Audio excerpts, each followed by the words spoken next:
Content creation হলো ব্যবসার প্রাথমিক ধাপ, যা পরবর্তীতে স্টার্ট আপ বিজনেসে রূপান্তরিত হতে পারে। মাননীয় স্পিকার, এখানে যতগুলো তারকাচিহ্নিত প্রশ্ন এসেছে সবগুলোর মধ্যে বেকারত্বের সমস্যার কথা এসেছে।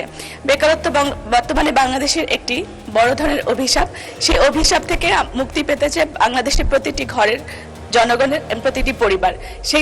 সেই লক্ষ্য থেকে প্রতিটি পরিবারে আমরা দেখি যে প্রত্যেকটা শিশু থেকে শুরু করে, নবাগত শিশু থেকে শুরু করে স্কুল এবং কলেজ লেভেলে প্রত্যেকটা সেশনে কন্টেন্ট ক্রিয়েট করে একটা অর্থ উপার্জনের চেষ্টা তারা করে থাকে এবং নানা ধরনের সেখানে সামাজিক অবক্ষয়েরও আমরা লক্ষণ দেখতে পাই। যাদের সৃজনশীল মনোভাব রয়েছে, প্রতিভা রয়েছে, তাদেরকে যদি একটা ক্রাইটেরিয়া এনে আমরা যদি সেগুলোকে এঞ্জেলস ইনভেস্টরের মাধ্যমে একটা ক্রাইটেরিয়া দাঁড় করাতে পারি, তাহলে সেটা পরবর্তীতে একটা প্রোডাকশন হাউসের মাধ্যমে স্টার্ট আপ বিজনেস রূপান্তরিত হতে পারে।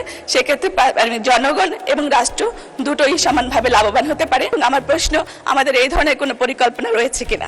আমি অতটুকু শুধু বলতে চাই, আপনি যতগুলো বিষয় উত্থাপন করেছেন সবগুলোতে এই সরকারের বড় ধরনের কার্যক্রম রয়েছে, সেটা আগামী বাজেটে আশা করি প্রতিফলন হবে। আর কন্টেন্ট ক্রিয়েটারের ব্যাপারে আমি একটু বলতে চাই, মাননীয় প্রধানমন্ত্রীর একটু বিশেষ ইন্টারেস্ট আছে, সুতরাং এটা প্রাধান্য পাবে, সেটা আপনি বুঝতেই পারছেন।